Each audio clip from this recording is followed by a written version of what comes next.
6, eh? Well, you're right. They'll be raising the jump now after Mick Barnett being the next competitor will be jumping on the 6-foot jump.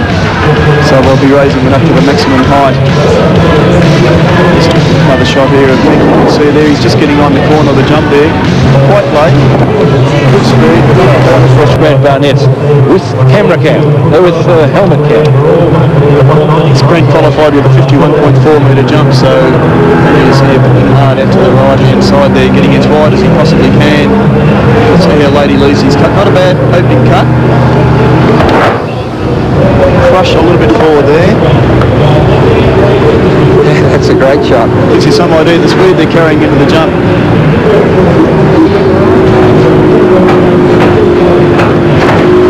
Yes, that's what the skiers feel when they go over the jump at tremendous speeds. The Yarra River is so unique for jumping because because of the curve in the river. There's not many sites in the world where the top jumpers have to just miss the cobblestones on one side of the river and then swing away and just miss the cobblestones on the other side. But this is their replay, and this is from the camera in the helmet. Wow, up the jump. The actual jump ramp is faster than the water, so when you actually get on the jump it feels slipperier than the actual water. So it's very fast once you hit that jump. He did a bit of a crush, didn't actually get his legs straight under him. Thought he had carried a lot of speed to the ramp. Good effort from Grant. 48.2. Doesn't happen anymore. Still very much tighter though, and high tide at the moment. Second jump from Grant Barnett. Nice and wide here. He's cut a little bit later than the first one. Good speed at the bottom of the jump. Again, missed his lift off the top of the jump. Probably be a little bit disappointed with that. He'll need to concentrate a little bit more and see what he's doing wrong here, and in order to get his lift back again for his third and final jump. He's carrying the speed, but he's not handling the ramp surface like he wants to.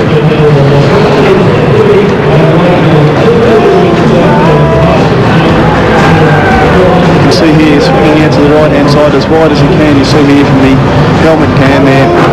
That's what you're looking at. That's what you'd be doing if you're sitting on the backs of Grant skis there. That's what you'd be seeing. Here's another angle here showing you that how much speed he's getting in. They're just getting into the corner of the jump there through the air. Again, as you can see there, his legs are bent going through the air, so he's missed his view. When you get stuck on Swan Street Bridge here in Melbourne. Here's Grant working hard again now. Oh, this cut's going to be a little bit later. This is a later cut. More angle, more speed from the bottom of the jump. Oh, nice jump. That's a better jump. Good jump. That'll be his best. But will it be far enough to take the lead away from Neville?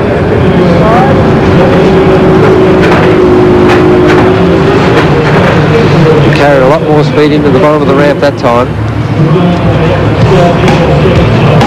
50.2 metres. 50.2 metres for that jump. He's taken it off. There you go. Oh no, he hasn't. 51.2 was Nick's second jump, not the third. So he's in second place, but only just.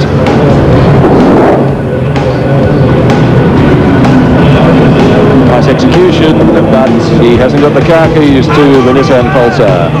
John Livingston, our third competitor, and with the 1993 Worlds. Here's John's opening jump here, nice and wide there, good strong cut. He's not mucking around here, John. He's put the foot down right from the start. Good speed into the bottom of the jump. Not as good a lift as what John would have hoped for, but you could see how his legs were a little bit bent coming off the top of the jump then. That is a good indication he didn't get his full lift. Here's another angle here. You'll see how much angle he's actually getting through the weights here, and you might get a bit of an idea there as to the speed he's carrying in the bottom of the ramp. Nice float through the air. Good jump. John will be happy with that at 54 metre opening jump. That'll be something. It's a very, very good view. What's it like to actually wear the helmet cam? It's a little heavier than my normal helmet, but it's not too bad. Okay, it's John Livingston coming in his second jump. Nice jump in his first, but just not quite getting his lift on his second. So I think his first one's going to be his longest so far, 54. Now, Grant, at the moment you're building a magnificent training site up there at Queensland. Yeah, we hope to get things going, hopefully this year. We've got a lot of big plans for Australian junior development, and with water skiing hopefully coming into the Olympics soon, we hope to have a training facility for Australian juniors to certainly, get Australia back up to the top of water skiing in the world.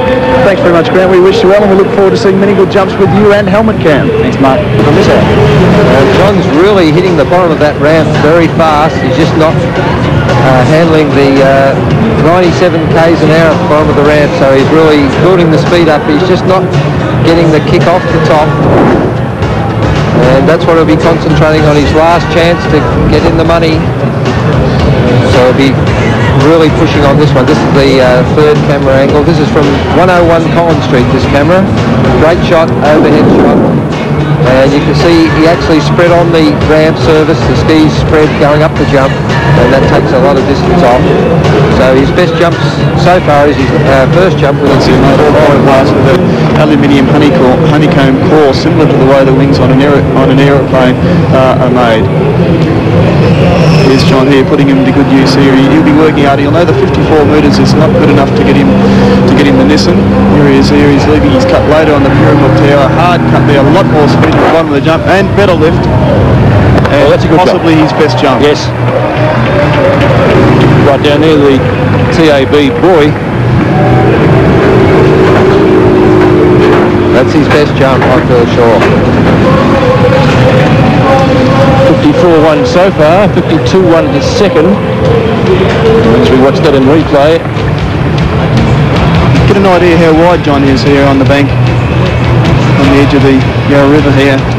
Turning, good strong cut, cutting hard, edging hard, right into the bottom of the jump. Better lift off the top of the jump there, but probably not as good as we've seen John get in the past. Mid-50s. 55.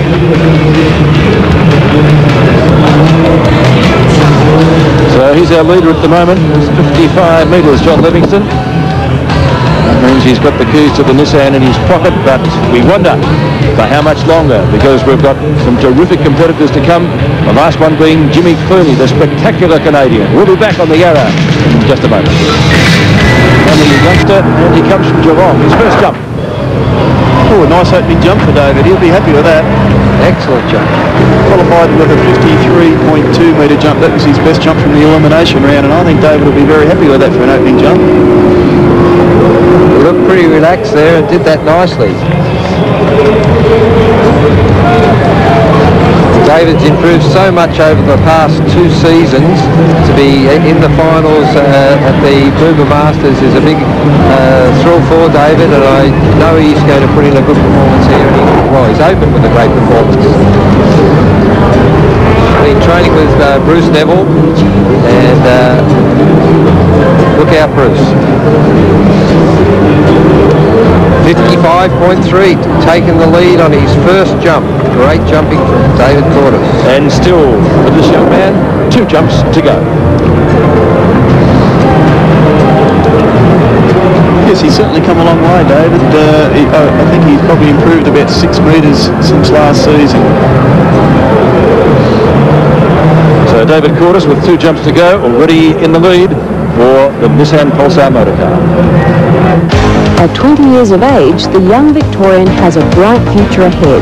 The summer training with the world's #1 jumper Bruce Neville has given this up-and-comer a major boost, and he's now ready to put pressure on the big guns.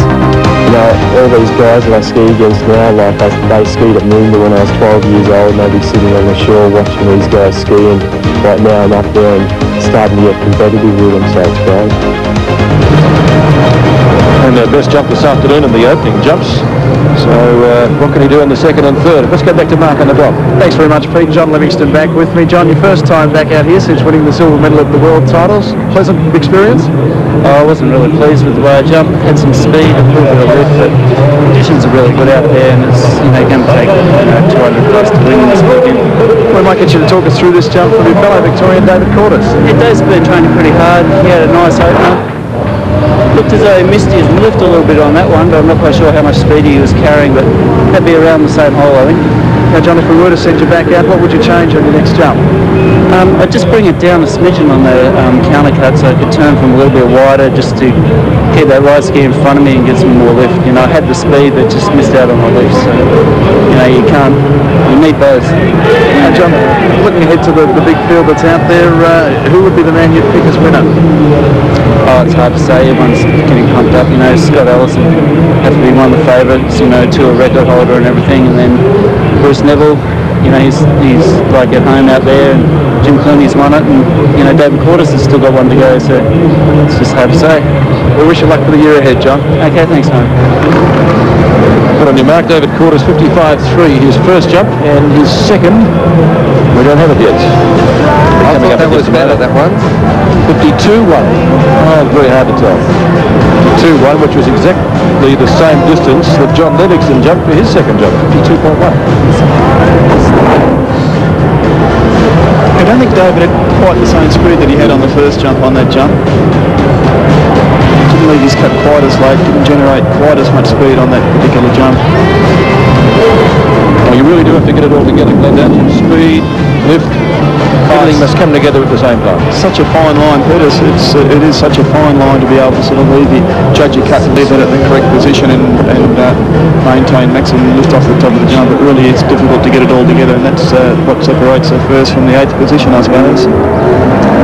Final jump for the young Victorian now. Already ranked 22 in the world in the jump.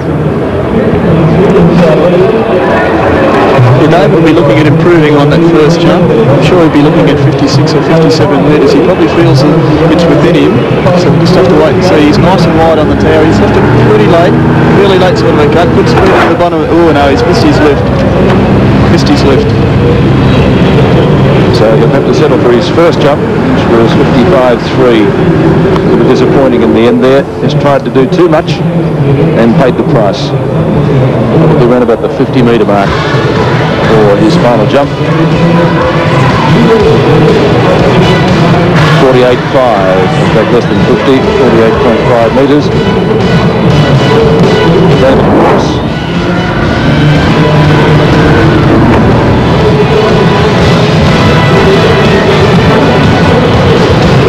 But he is in the lead, 55.3, but next to come, Scott Ellis to be followed by Llewellyn, Bruce Neville and Jimmy Clooney.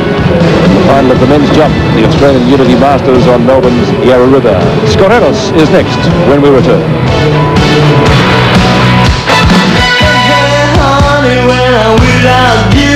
He's 201 feet. Let's watch him now from the United States. This is a replay and a fantastic jump. Wow! Look at the lift. Look at Scott Ellis. 61.6 metres, the keys to the motor car. He's looking really good. That's one of the longest I think I've ever seen on the Yarra. I'd say that is the longest jump the Yarra River's seen. That's the world, well that's the Moomba record boys there, and he's laying it right next door to them. 61.6, is he happy? He should be too. That's going to take some beating. I wonder what Llewellyn, Neville and Clooney think of that. The Nissan Pulsar, not in his pocket yet, but I'll tell you what, it's very close to it. Well, terrific effort. What can he do with this one? I said I don't know what Scott can do to improve on that jump. That's the longest open jump I think we've ever seen here. I think it's the longest jump we've ever seen here. Here he is, here he's just as late again. He's late, he's got a lot of speed. Oh, he missed his lift a little bit. He missed it off the top of the ramp. No, he went out the front. He came into this tournament, most of the skiers were choosing him to be the hot favourite to win, and he didn't prove it in yesterday's warm-up, but he certainly opened with, like Glenn said, the longest jump I think the Yarra River has seen. 61.5 I think your record was, Glenn, so just 1 centimetre longer than yours. That's right, fantastic effort, particularly on his first jump. Magnificent jump. That one he lost, he broke forward at the waist, 55.5. Still an excellent jump. Talking to Bruce Neville there a week and a half ago, ago, we were training down at Yarra River, and Brucey Neville was saying that Scotty'd be the one to beat. Not wrong. And a friendly society and Manchester Unity. And we now look forward very much to consolidating our presence. We might have to interrupt. Sorry, just hang on one tick. And there's a huge jump just going on behind you. We're right in the thick of it here. When did we? Yes, I don't think it's going to be his longest jump, but I don't think it's really going to matter too much. 61.6 is already recorded, and that's going to take a power of beating from Messrs. Llewellyn, Neville and Clooney to take out the Nissan Pulsar. So that completes the commitments for Scott Ellis. We'll check his distance in just a moment as we go back to the biggest smile in Melbourne at the moment from Scott Ellis. Scotty, firstly, congratulations. Thanks a lot. Take us through that jump. What an amazing jump. I just sat down here on the dock, watched everyone. I was watching the current, and so here you go. You can see I just eyed everything in at the right time. Just got ready and just got all my lift, caught that little headwind, and just floated as far as I could possibly go. It was a great feeling to see my fist in the air and everything. Well, Scotty, I guess now you've really turned the heat up on these guys to come. You can sit back and enjoy as they try and match it. Can they match it? Most definitely. I mean, these guys have gone further than the mark I put out. It's just a matter of, if they can find the right window that I found to get that far jump. These guys are very capable of it. I just got to sit on the dock and watch these next two guys. And Scott, let's have a look at this first jump out on the water now. Here we go. This is Llewellyn. He's turning hard up to 6. He's seeing full hard. Right now he's eyeing the jump, find that perfect window like I talked about to make the turn. He's made the turn. Now he's just got to resist the boat and get that magical lift. Whoa! And he's just, that wasn't the magical lift that we were talking about, a little bit too far forward. But he just got to collect his thoughts. That's just, right now he's probably already, gone past him. He's not worried about that now. It's just a matter of coming into the jump, thinking about strictly just technique, and a good far jump will come. Well, once again, congratulations, Scott, and let's sit back and watch the action. Back to you, Pete. Well, my heart was in the mouth there, and I think Glenn and Ian thought likewise. Boys, look at this. He was gone for all time. I don't know how he got back. He was gone. Great recovery. The remarkable thing about it was an official jump, 44.7. It would have been so much worse. He nearly went right out the front here. Whoa! I think Scotty Ellis has thrown out the challenge to the boys here, and I think they're perhaps trying a little bit too hard there. Yes, we've seen him out here. Greg unfortunately had an accident later on last year and messed up his knee, so we won't see him again for a few more months yet, I don't believe. But here's Jared out there pulling hard, getting it nice and wide, very wide on that. Oh, geez, have to cut a little bit later here too. Good speed in the bottom of the jump. Oh, and again he's coming forward off the top of the jump. He's missing a little bit of lift as a result of it. A better jump, but Scott Ellis won't be worrying at the moment. No, I think Scotty's got the keys safely in his hands at the moment, the keys of that Nissan Pulsar. Jared signalling to the boat driver. I'm not quite sure what he's saying there, but Yeah, I think he's pointing out the balloons in the water also. Yes, might be right, because there are a couple about 15 metres down from the Pyramid Tower. But remember, Jared's probably hit the jump there, I'd say, in excess or around about 70 odd miles per hour, and he's probably got somewhere in there 2.5 Gs of pressure on his body, so it's a tremendous amount of pressure on his body when they hit the 6-foot ramp like that. So if they're out of position slightly, they'll break forward, and as a result, we'll see it was his second jump. Decimitos passed before, so I think the skiers are going to have to put up with skiing through the balloons on the water, because once you've set the precedent. So let's see what he can do on his final jump. He actually went over a drink cup there. So a little bit later again, and better lift off the top of the jump. Nice jump. Gee, that's a nice jump. That's his best jump. Easily. Don't think it's quite the 60 odd metres, but it's an excellent jump regardless.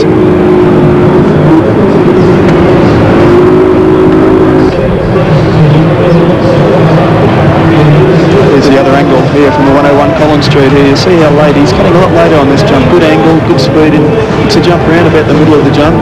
Good float through the air. 55. 55 even, so he hasn't got a motor car. He's equal with John Livingston. Carried a lot of speed into the ramp. kick forward, but he needed a lot more speed to get that distance to catch up to Scott Ellis. Yes, you see Scotty Ellis, when he cut on his first jump there, he cut just after the Pure Milk Tower there, whereas Jarrett there, I believe he cut right at the beginning of the tower. Well, only three people can win the car: Scott Ellis, Bruce Neville or Jim Clooney. And Bruce Neville is next when we return to the Australian Unity Masters. On the Unity Masters is Bruce Neville, and wow! And a spectacular spill. He got out of that by rolling into his back, and he's lucky. It doesn't look in too bad a shape at the moment, but won't do his confidence any good. You can see there at the top of the jump, his shoulders have really come forward, and he's in all sorts of trouble. Lucky to miss the skis, but he seems not too bad. He's looking at his arm.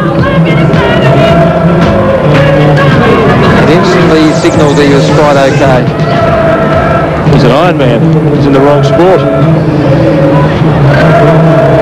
Well, I wonder if he's going to take another jump, or is he going back? Yeah, he's got 3 minutes. Mark, what's happened? Well, he's just pulled up at the dock here, and we might just quickly see if we can get a word with Bruce, make sure he's okay. Andy Mapple is down here with him to have a look that he's all right. He seems to be breathing fine. He's not out of breath at the moment, but just making some repairs on his helmet.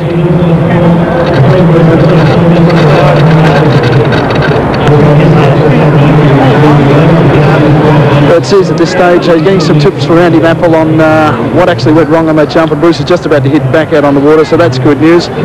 Jared Llewellyn is here with me and watched that fall. Very nasty fall, Jared. Yeah, that was pretty bad. You know, everyone's going for it. Scott put up the 202. And, none of us want to come in second. We're all going to go for it, and that's the way it is. And Bruce was just coming in, first jump, wanted to get opener. And with that much speed, and you're trying to get on your toes to get that lift, you just saw his shoulders just drop a little bit, and you just couldn't hold it, and out the front you go. Here's a strong competitor going back out there and going after it. And, my first one, I was right on the verge too, and that kind of plays with your mind a bit, but we're trying to go for it as hard as we can. Right there, Bruce drops the right shoulder, and he can't pull back. He doesn't have tension on the line, and he has to bail and protect his knees, and, it's good that he can get up and go again. So Jared, it shows just how hard the guys are pushing, because Bruce's first jump was almost Jared Llewellyn's first jump too. Oh, man. I was the same thing. Came out on my toes, wanted to go for it, had the speed. I was lucky to pull it back, and sometimes that's almost worse, because if you pull back and you can't get it back, then you're really going to have serious injuries, because then your skis going and tips down, and then you have knee injuries. And Bruce decided that the line wasn't there, and he had to bail. And good that he didn't knock too much wind at him, so he can get back and do it again. Well, we certainly wish him well. He's out on the water now, and it's back to Peter. Yes, he's an Ironman, isn't he? Incidentally, I should remind Victorian viewers too, we do have more skiing here tomorrow. It's the Australian Unity Moomba Masters. It's a brand new competition from the one we're watching at the moment, and that takes place between 12 and 5 tomorrow. That's for Victorian viewers only. But I tell you what, it's going to be struggling to be more spectacular than this, which we're watching at the moment. Some terrific skiing, and as I said, for Victorian viewers, it will continue tomorrow with that brand new competition.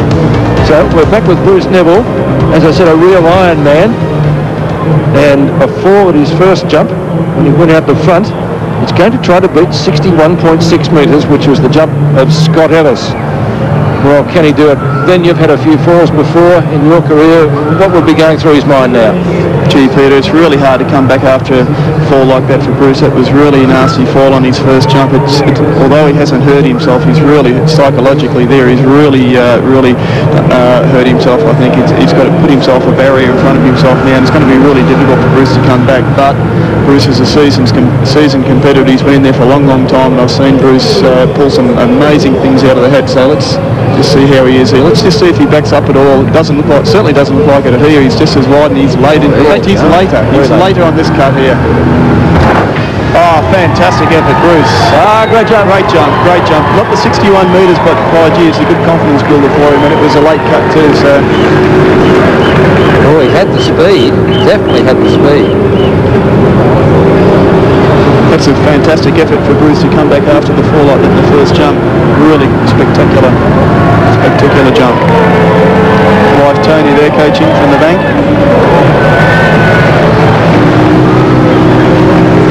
So one more chance chance for Bruce.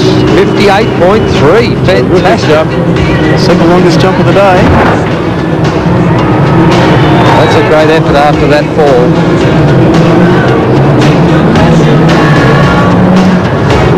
This is the other shot from the actual starting doctor camera. It's a great angle there. The speed was there, he just needs to kick off that ramp just a little bit more. Have the confidence to do it is something else though, but he's certainly having a go. We didn't do too much wrong on that jump, that's for sure.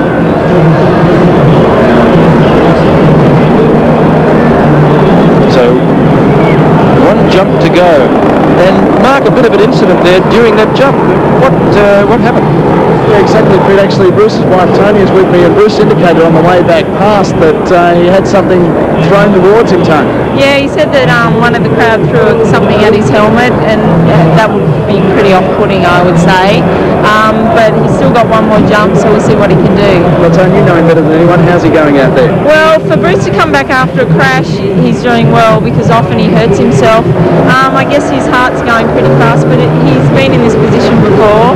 So the only thing is I hope he doesn't go too hard. He may try to go too hard now and end up having to crush the jump, but we don't know. All right, here he comes, Peter.